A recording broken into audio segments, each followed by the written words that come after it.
Capulet, Romeo, Juliet, Ibag, Mars, Padre, Mercutio, Princesa, Mr. Capulet, Mrs. Capulet, Baltasar, Puticario, Juan, Benvolio,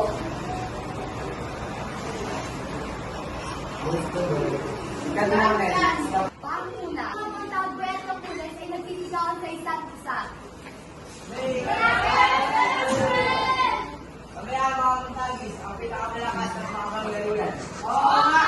Dahil nagkamal kayo, kami ang pinakamalakas at mga paglalagyan na pinigit pa sa amin. Oo nga! Oo nga! Okay na yun. Lumipas sa mga taon, walang mabuting ugnayan ng pamilya Montagwe at Capulet. Ang pamilya Montagwe ay nagkaroon ng anak na lalaki ng si Romeo, samantalang pamilya Capulet ay si Juliet. At lumaki silang dalawa ng puno ng pagmamahal at pag-aaruga sa kanilang magulang. Sa pag-iisa ni Romeo ay kinausap niya ang kanyang sarili. Ano ba lungkot na aking nadarama? Bakit ganito? Sana dumating na ang araw na nakikita ko ang minamahal at makasama ko siya habang buhay.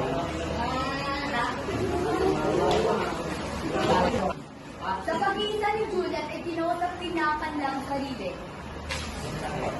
Buhay po, ako yung mga sarili, hindi ko po pinakaharap. May ko kaya ang ginoo. Nagsimula na ang kasiyahan sa bulwagan at naroon si Juliet na nakikipagsalawan.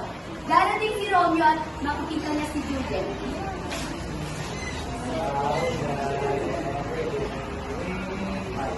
Okay, gandang bilibili at ako'y natikmani. Ako'y may nararamdaman, ngunit hindi mapaliwanag. Gusto ko ay merong minamahal. Hindi ko. Naninibat si Romeo at si Tutay na ito. Kapagbahan na lang pa rito, ikaw na isang Montagwe. Alipin ang aking aktan, kailangan mapatayin. Bakit ang lumakit? Ano ko nilang dito? Iya, kahit isang Montagwe, ang tayong dapat tamang mamatay. Siya ba ang batang nananalang Romeo? Siya nga, ang buhok si Romeo. Kahit ilang pabayaan. Sino ba ang Panginoon dito? Ano? Ngunit dapat na siya mamatay. Higa.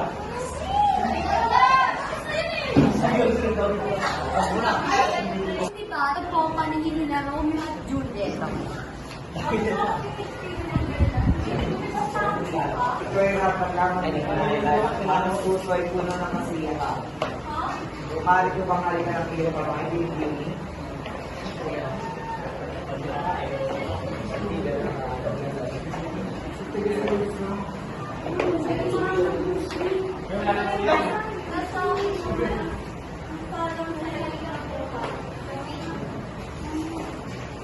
Salang buhat sa langit ko, o sa labang malaki na aking binigay. Ang sala ko ay muling gabi. Hahalikan ulit ni Romeo si Juliet sa kanyang noo.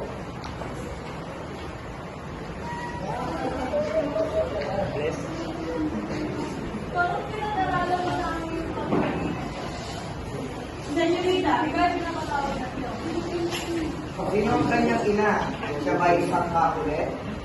Abalino, ang ina niya ay ina sa kahanan at ako sa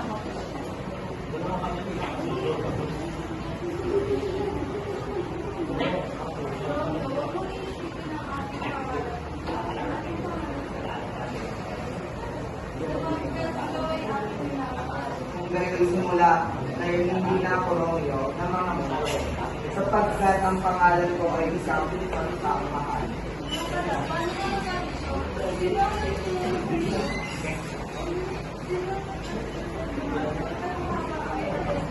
Sinandag ko ang pader sapagkat ako'y nagkaroon ng pagpapamahal.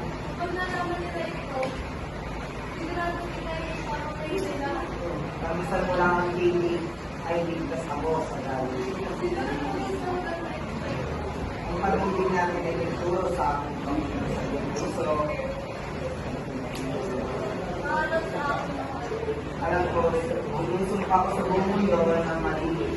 Alam ko, pagmamahal at totoo, ngunit ito ay ako.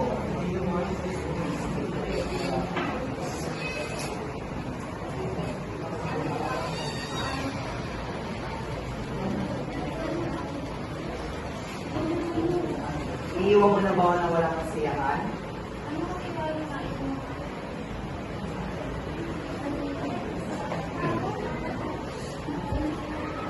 Tayo magbibigay kapag nasumpa sa pag-ibig.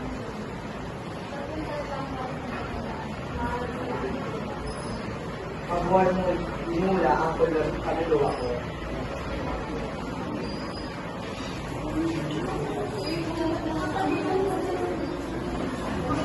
At katawitan, si Romeo ay pumunta upang makinig sa kanyang pagmamahal kay Juliet. Ngunit hindi alam ni Romeo na doon din pala pupunta si Juliet. Pagpalain pupunta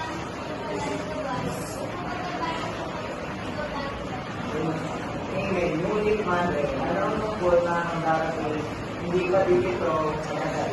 Sa paglakas, ang aking matatagay, siya ay aking masigaya at balang araw magiging akin.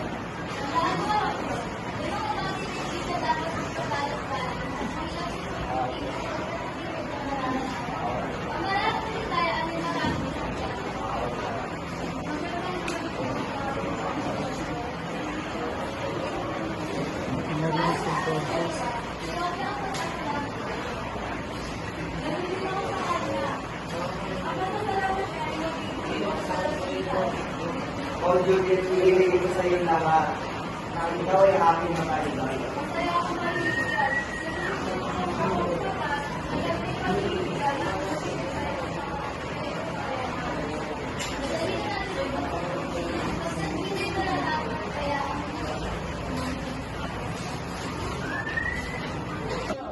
Pagkatapos ng araw ng kasalan, kasama ni Romeo si Mercutio at Benvolio, dumaan si Tibat at nakita si Romeo kaya siya bumalik.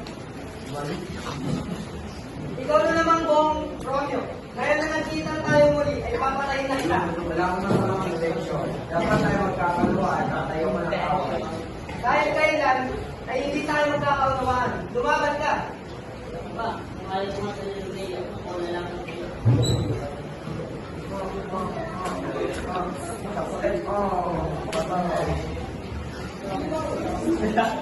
Mercutio, kahit kailan natin isa ng halimaw, dapat ka mamatay.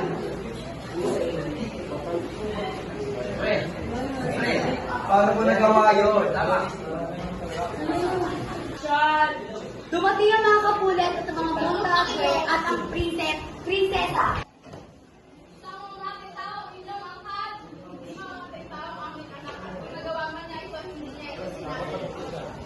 Tama na, ano ba ang punot ko? Ano ba ang namatay si Tibat? Marang po kayo na, kailangan niyo tumawal ng paliwanag. Kami ni Naroya, nagkong ang magkakasama. Nagkaman ng away si Tibal. Ngunit ayaw ni Romeo, kaya sinagpuso ang tumaban. Dapat tayo magkakaluan at tayo manakawan. Dahil kailan, ay hindi tayo magkakaunawaan. Lumaban ka. Ba, kung ayaw ko nga sa Leo, ako na lang ang Leo.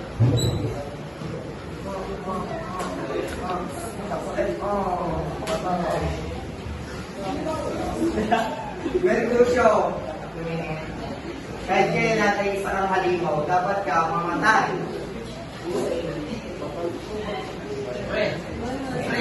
Paano mo nagawa yun? Dumating ang mga kapulit at ang mga buong tagwe at ang prinsesa.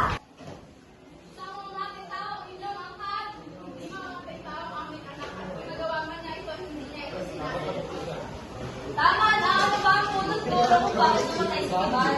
Marang po kayo na, kailangan niyo tumawal ng paliwanag. Kami ni Naroya, nagkong ang magkakasama. Nagkaman ng away si Tibal. Ngunit ayaw ni Romeo, kaya sinagpuso ang tumaban. Nagpasilang ito ni Tibal. Dahil sa galit ni Romeo, inuwa niya ang espada at napasilang niya si Tibal. at saka tumakbo si Romeo. Ano ang tunay na nangyari? Dahil sa kasalanan iyan, si Romeo ay aming ipapatapon ng gila. Pag siya'y pumaling at makita, siya ay papasgawin.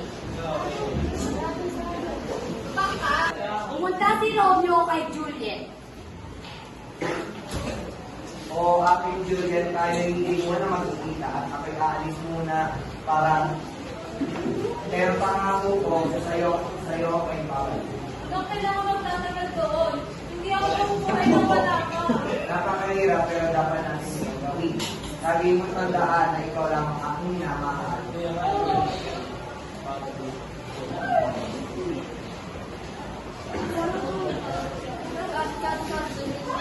Ilang araw na ang lumipas, ngunit naghihintay pa rin si Juliet sa pagbalik ni Romeo.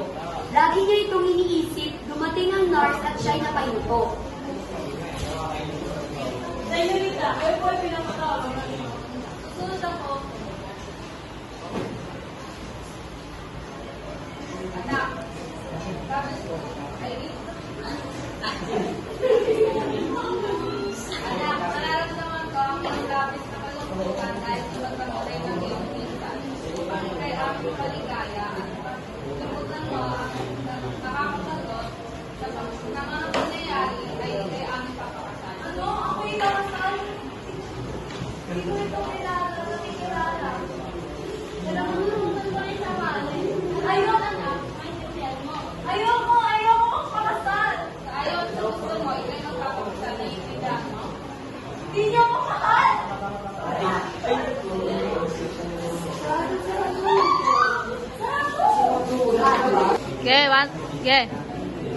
Pumunta si Juliet sa simbahan para may kumpisal niya ang mga pangyayari.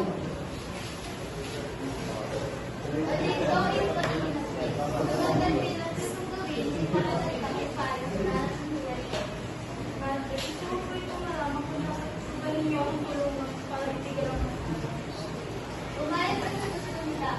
Ngunit bukas na nagyan, may dapat inumin mo itong parasang ko. Ito ay aatupin at makasulog na walang tinak na puso. Mamalangin mo na yun sa lahat ng apat na kasilaran. Gawin mo po. Maraming salamat. Pumasok ang nurse sa loob ng pilit ni Juliet. Binibini? Ikay na mabilis na naman. Ngunit nakailangan na rin. Binibini? Tulong! Si Binibini ay pala ng buhay. Ang anak ko!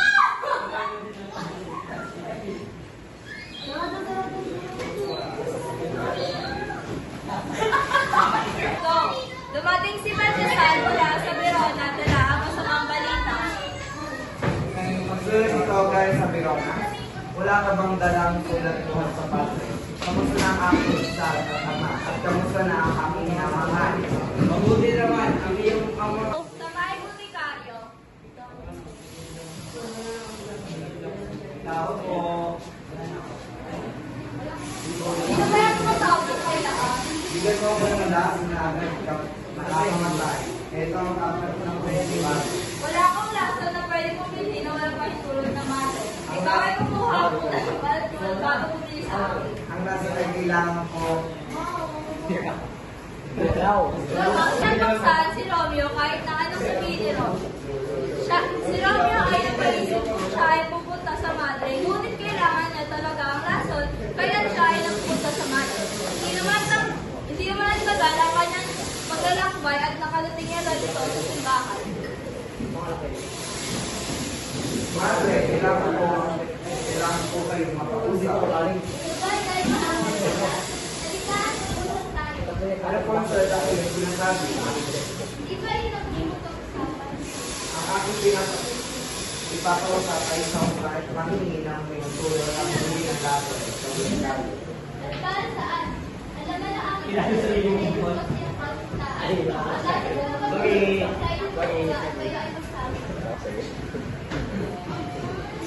Hindi ko po ba ito katotohanan?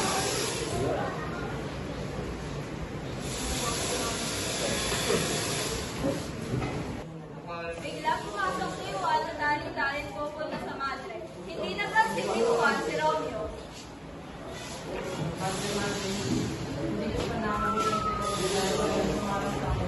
Andito ako. Totoo nga. Kung sinabi ng mother na okay, totoo.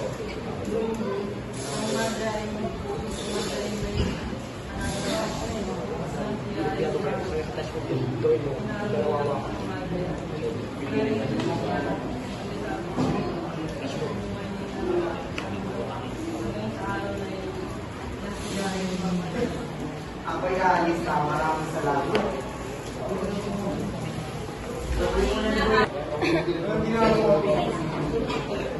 Si Romeo ay pumunta sa kanyang kasintahan sa kanyang alam ay natutulog lang dahil sa laso ng pinagsagot ng madre. Asawa kong gising, tayo aalis dito. May nilabas na gamot si Romeo. Ito ay galing sa madre at pag-isip sa taong uminom ng laso na pangmatulog.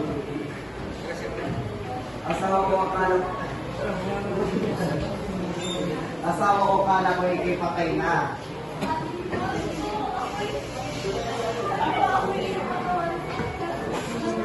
Baba.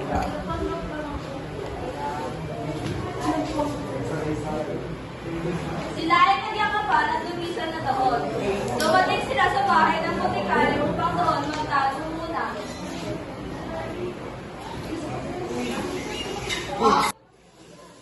Tao po, tapos po. Tulad ang tao ko. Morning po, istorbo sa inyo. Hindi na rin, ngunit pwede pa kami magkiran muna dito. Ikaw na naman, nagsabi na sa akin ng mother na kung pumunta ka dito ay sumang-ayon na lang sa iyong gusto. Salamat.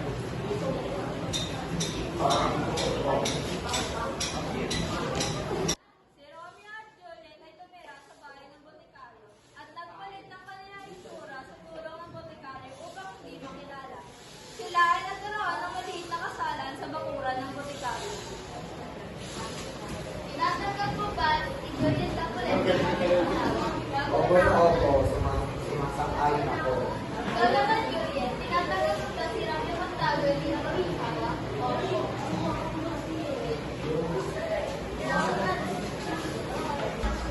Masayang nakabuhay sina Juliet at Romeo. Nagpagawa ng bahay ang botikaryo sa tabi ng kanyang bahay upang may pahayag ang kanilang pagmamahal sa isa't isa habang ang botikaryo ay namumuhay ng walang istorbo.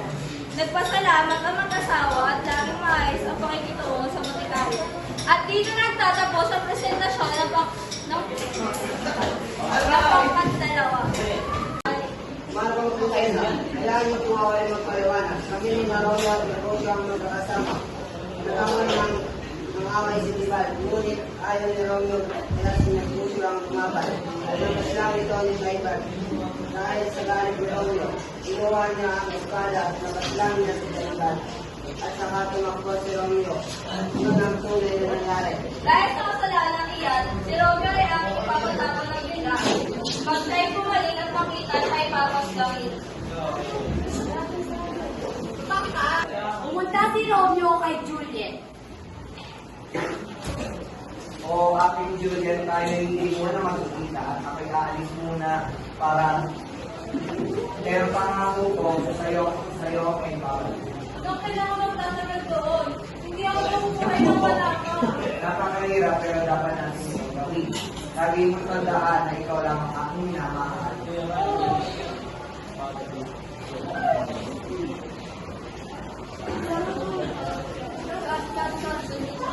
Ilang araw na ang lumipas, ngunit naghihintay pa rin si Juliet sa pagbalik ni Romeo. Lagi niya itong iniisip, dumating ang nurse at siya'y napahinto. Senorita, kayo po ay pinapatawag. Susunod ako. Anak.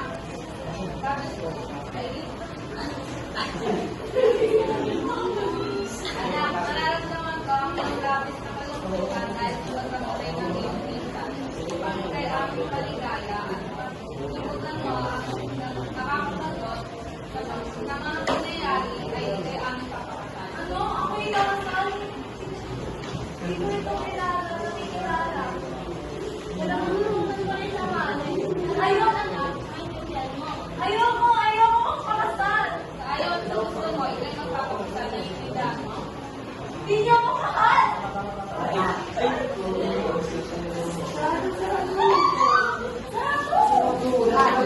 Ge. Pumunta si Juliet sa simbahan para may kumpisal niya ang mga pamilyarin.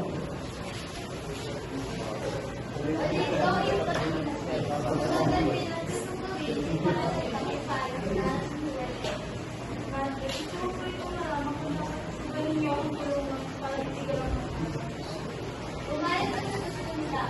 Ngunit bukas na gabi, may dapat inumin ito sa lasang ko.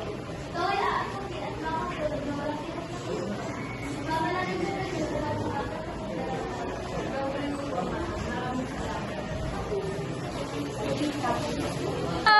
Pumasok ang nurse sa loob ng silid ni Juliet. Binibini? Ikaw na mabilis na naman. Ngunit nakahigaan na rin. Binibini? Tulong! Si Binibini ay wala ng buhay. Oh, naku!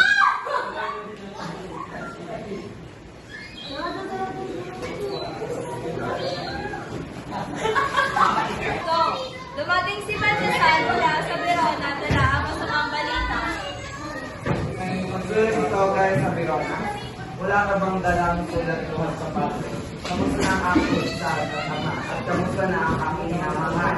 Mabuti naman ang iyong ama. Sa may Buticaryo, Tao po. Ito ba yung matawag ng kailangan?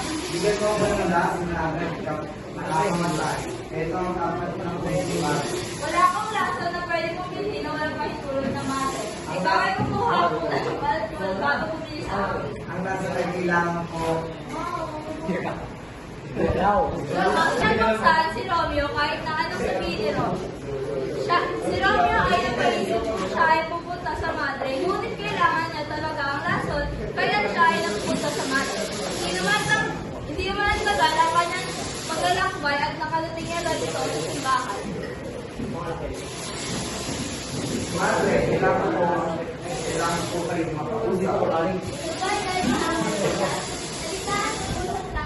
Ano po ang salita ko na sinasabi? Ang aking pinasa, ipapawasa kayo sa mga at mahingi ng pinutulong ng hindi ng laso ay sa sinasabi.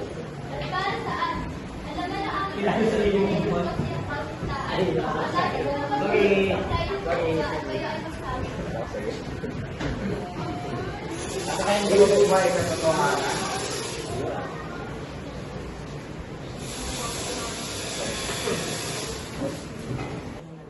Biglang pumasok si Juan na daling-daling pupunta sa madre. Hindi napansin ni Juan si Romeo.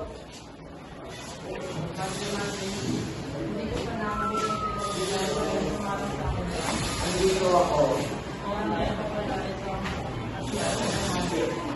Totoo nga. Sinabi ng mati na ako. Totoo.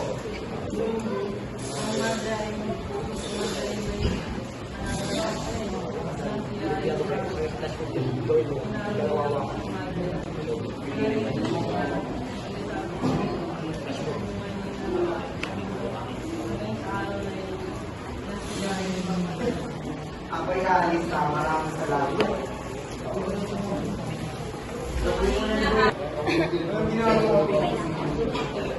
Si Romeo ay pumunta sa kanyang kasintahan sa kanyang alam kahit natutulog lang dahil sa laso ng pinagsin ng madre. Asawa ko gising tayo alis dito. May nilabas na gabon si Romeo. Ito ay galing sa madre at pag-isip sa taong uminom ng laso na pangmatulog.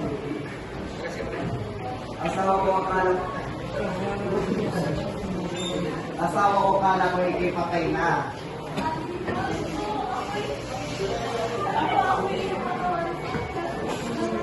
Baba.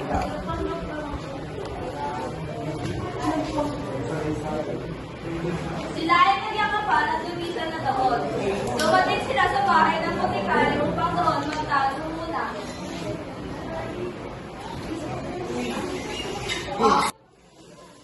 Tao po, tao po.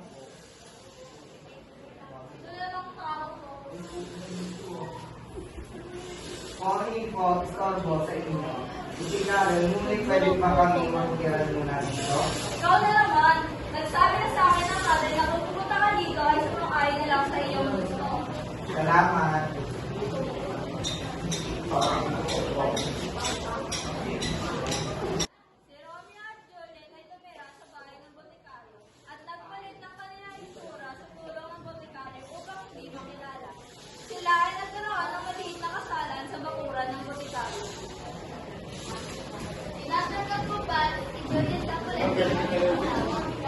opo, sumasang-ayon ako. Ikaw naman, Juliet, tinatanggap mo ba si Romeo Montalvo hindi na mag-isawa? Opo.